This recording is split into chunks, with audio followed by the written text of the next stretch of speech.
Good day! We are students from Ihan National High School conducting a documentation project on Philippine folk tales. Our objective is to preserve our community's oral traditions by recording stories that reflect our history, belief, and cultural identity. Our group visited the community of Ihan to document the stories of its residents. During our visit, we had the privilege of meeting Lola Lucia, who graciously shared her life story. Through her experiences, we hope to preserve a part of our community's history and ensure that future generations can better understand the lives of those who came before us. Good afternoon everyone. So welcome kayo sa mong balay. So as part sa interview, ang title sa ako ang i-share karon my missionary life. No? I am a missionary by life sa akong lay women missionary group ko. Ang akong i-share karon is to start sa akong pamilya. Unsi kabuo kami nga mga anak ni Papa Vicente ug Mama Generosa Cejas. Diri jud mi nagtubo sa Ihan. In fact, namin farm sa unahan. Ya, taga diri jud ko. Ya, nagtubo nga usa ka probinsyana. Nagtubo sa nga naana diha sa uma. So ingon na magguna jud mi. Trabaho jud mi tabang jud mi sa among ginikanan every weekend. So ingon na. So sa nag-eskwela ko sa Maragaa, kaya wala pa may elementary din. When pag-start na ko grade 1, first year sa opening sa Maragaa Elementary School, so I was studying there up to grade 6. Then, wala po'y high school, Catholic high school sa Kiblawan, wala pang Holy Cross. So, dito po sa St. Michael sa Padada, nag-eskwela. So, I was there for kay college pa man to up to 6 years ko dito. So up to second year college. So along the way, kay doon ko sa Padada, nagpuyod ko akong boarding house doon sa church. Kay Katoliko ako, digahin yun ako ang panahon every morning before going to school to attend mass. So nakaila ko sa pare, nailhan ko kay gamay ako estudyante, but I took time to pray before going to school. So yun na naandagan sa akong kinabuhi. And then, pero prior sa akong high school, wala man may katikista. Kaya wala pa may mga katikista kaya itong panahon na. It was many years ago. It's 1960s pa po. No? So ang nahitabo, ang akong papa, by religious faith siya, usa siya nag-found sa amon sa kapilya diri sa Santa Cruz. Gihimo sa among balay ng kapilya doon. Dito sa unahan ko sa Laurenti. So dito, every year, naami bisita nga pare, gikan sa Padada, nga mga missionaries, mo celebrate misa. Wala pa to'y kasaulugan. So yung mga anak, and then ako, it was touching sa ako, kanang siguro nala God has planted the faith ba in me. Bisag dili ko tigsimba kada Domingo kay wala man kapilya except sa fiesta time lang to panahon na. Natandog jud ko sa presensya sa pare. Dito 3 times to 3 years to nga dito jud sa among kuya. So I long to be a missionary. Ako kasabot unsa man ang missionary, but I long to be a preacher one day. Wala na, grade 6 pa ko while studying in Maragaan. So it just God provides my dream. Nagidala ko, gipa-eskwela ko sa St. Michael's College sa among kapobrehon. Si Papa namo naning kamot jud mabaklay gud ko up to tulugan. Imagine no, walay sakyanan. Oh, up to tulugan mabaklay ko sa di ko kamot og Friday. Gabi ni diri. Kay mahadlok naman ko sa makahigda ko sa panaglib, akong mga classmates sa akong grade 6, so makahigda jud ko. So para sa ako ito sa joy, no? Kay nga naman, gamay magug ko nga pagkatao, di na ako kaya bisag magkuwang ko mag-uma, kami mag-uma mo farmer man jud mi, lingon jud ko di man ako kaya throughout my life sa farm. But I love farming, pero kabalo ko gamay akong kapasidad. So, mingon ko, tingali, ako isa nga interesado mag-eskwela. So, I did it. And then, sa high school ko, 4th year high school, na-continue di ko nagsimba every morning, no? Before going to school. Kaya, fourth year high school, so nakailan ako ang mga madre, teachers, dagan, ang pare. So, gi-invite ko nga, usa sa mga pagtulog while high school, kaya naman may religion na klase, catechesis. So, example mi sa klase, pero mutulog mi sa elementary. So, nagtulog mi sa Central Elementary School. And then I went to college. Yeah, young ko na college. First and second year, I continued my life na as catechist. So, nagtudlo ko sa sa school. As grade 1 hangtod grade 6 as catechist. So, from 7 o'clock, madun ako sa school. Sa Talas Elementary School ko. Ako na isa. And then, mubalik ko 3 o'clock ang klase. So it was time for me nga magdiretso sa eskwelahan. So yun na akong life. While nag-eskwela, magsimbang, magmataog sa iyo, mamalingke, all those things, no? So I did it. Nag-graduate ko 1972 sa college. Nanara mo, ana? Wala pa. Ano pa sa damgo sa inyong papa o mama? Sa inyong anak. In 1980, nag-join ko kang Mother Teresa o Calcutta na kuan. Kung namoy idea niya na, katong the Saint Teresa of Calcutta. Anang na Santos na karon. Kato ganing mga kuan og mga pobre kaayo. Gatiman sa mga masakiton nga mga bata. I joined that. Kay yung ko base usa ka tawag kini. Kay akong kasing-kasing is ready to serve. Kung mayong tag challenges daghan jud kay ang mga 1980s daghan ba itong P1 MPA, di ba? Daghan kami baklay. So tag 2 days pag baklay. Baklay ra jud. Mahulong namin sa kakuan niya na another day. Daghan jud kami baklay. There were times nga dili mi dawaton kay nakabakpak pa mi nakabutas ra para sa ilaha MPA kami.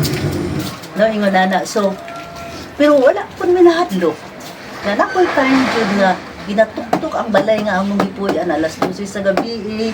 Basta ingon nana kay interviewon mi sa mga MPA. So pero ingon ko grabe ang kanang strength na gihatag sa Ginoo sa ako kay mahadlok bi ako motanaw og pusil. Pero sa dihang giatangan mi murag armory ang ilang gipasulod mi sa balay, murag armory ang ilahang balay. Grabe ang interview.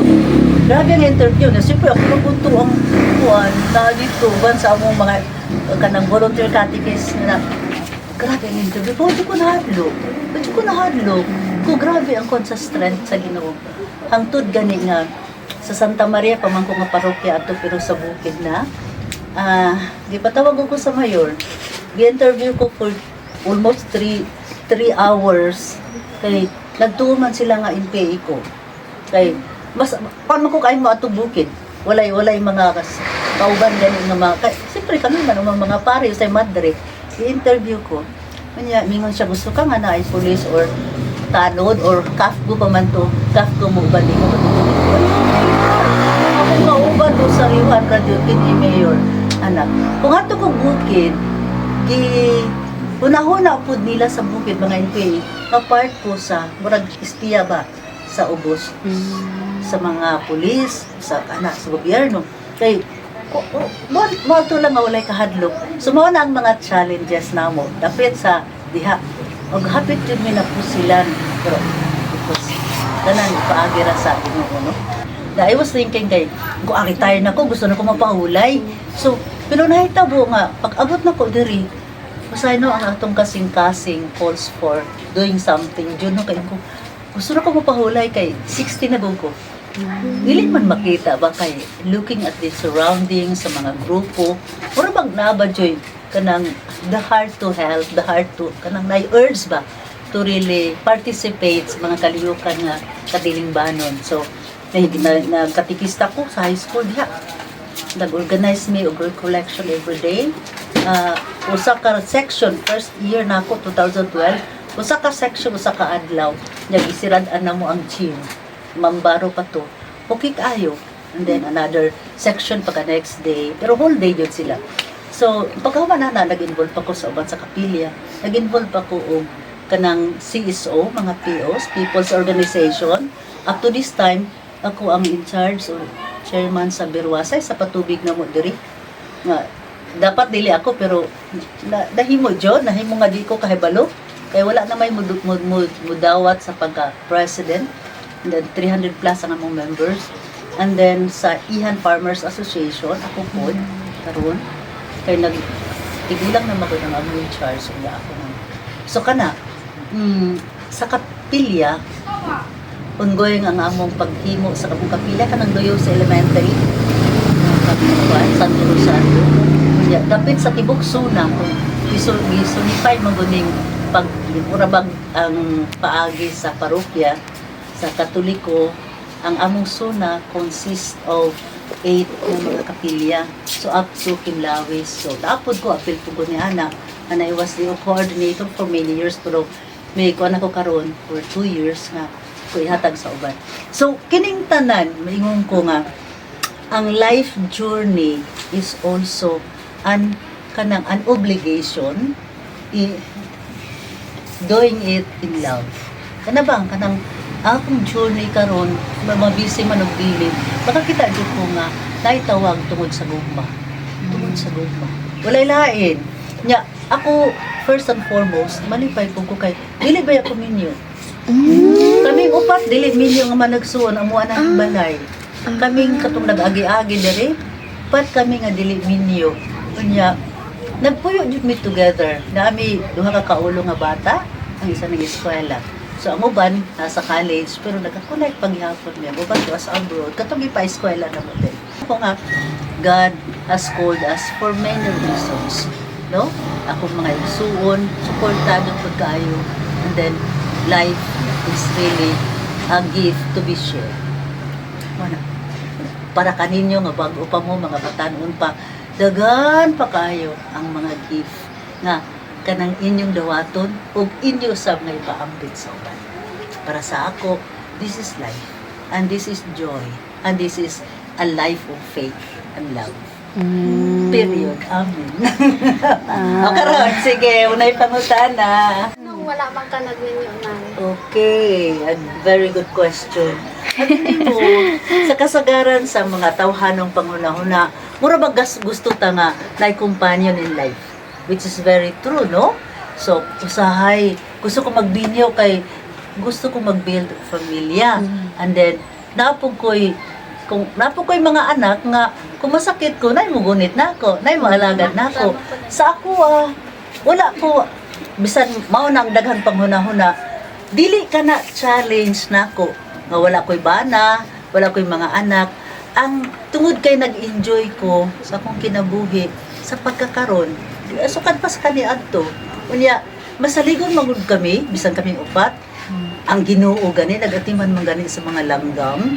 Tama. Oo. Nganong sigurado ako nga matiman pud sila nato. Unya, mo lang jud ang among prayer nga kung pananglit masakit kami, we will die. Kanang dili ko dugay kaayo nga mamatay kami nga puno sa grasya. Wala nga. Para sa ako kontento kay ko sa akong life. Wala na ko'y malingon nga pangayoon panapit sa marriage. Kami manupat ang dili minyo. So, samtang ako ubang igsuon, siyempre, i-develop nila ilang married life, kay minyo na sila. Kami po, i-develop na mo among single life, isip mo sa kapamilya. So, Yun sa niyo pag-overcome ta ng struggles na nga kanang nag-eskwela ka tapos nagipili nimo ang magkatikis gud una sa tanano, I don't say it as struggle. It was a kind of a calling na pwede di ay kuan gani, ma-develop ako pinaagi sa maong pag-eskwela, sa maong pag-apil-apil sa kapunungan, organization sa school, and at the same time to teach. Para sa ako, it was a joy, it was not a struggle. Tinuod yun. O, kanaang siya, bisan sa tribal mission, kay wala man di kayo sa kanang kay sa bukid. Magmatagon mig alas 2 para magluto kay mag-meeting mi dito layo kayo. Magdalag balon. Sumulakaw na mi alas 5. Mga anak. So, kanang para jud maka-cope up sa oras sa anak. Nga Canadian ba ang pare among kauban? Oo. Time is very necessary jud sa kanang mga. So, para sa ako, it was not a challenge. It was part of the joy gani. Enjoying every day. Ana joy. Ang bot kong challenge, it's part sa akong process nga, part sa akong enjoyment. Inana ra. Enjoy ra jud mi, inana. Ako mo tanan na is para sa mga na unsay kalahian sa pagkinabuhi nga naginunay o sa pagkinabuhi nga wala ginunay. Dili po gumaingon nga kanang kay since the beginning hinahinagitudloan mo gumi ni Papa para mag-ampo, para mag-serve ng ana. So kung tanaw na ko ang uban, dapat sila gipili nga principle in life nga ganang unahan jud nila ang ilang pagkinabuhi, paglaba, panginabuhi nila sa umma or whatever no negosyo. Ako lang silang akong tanaw, siyempre kung sa perspective nako, sa prinsipyo nako, unahan jud akong Ginoo. No? Unahan jud nako nga mugahin jud og panahon. So ang kalainan nga lain-lain ang atong gipuy-an, lain-lain ang atong ginahuna, ug lain-lain usab ang decision in life.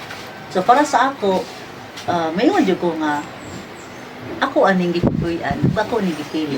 Nya ako adyo ning tubag sa tawag sa Ginoo in life. Last question. Unsa ang kalahian sa kinabuhi sa una nay og sa kinabuhi karon? Ako my life before was today was a continuation sa life na ko sa una. So ang kalahian, it was a process. And then kung sa tanong pa, bata-bata pa ko sa una, no? Nya hangtod na munga, hangtod na tigulang na. So ingon ana siya, murag bag tanong, i-compare na to sa katanong. I started a very young, as sibling pa. Yatiman sa Ginoo, yatiman sa daghang mga tao, yatiman sa mga pamilya, all these things. Na ako karon, kabalo ko nga kanang part ni sa inyong buluhaton as estudyante, pero nanipay po ko nakashare ko sa inyo nga as part sa inyong journey, sa inyong pagkabatan, sa inyong search of life. Kay usay maingon ko, usay dili man nato i-search ang life. Just be there and pray. God provides. Kana ra jud, buti nga ka. Na, taabot naman eh. Hala, nga naman ni naanan ni siya. God provides. Sa ingon na, dili kalahian kun dili a continuation sa akong pagkakaroon. And then, karong panahon na, all I can say is thank you, Lord. Moro jud. Thank you, Lord. Thank you for everything.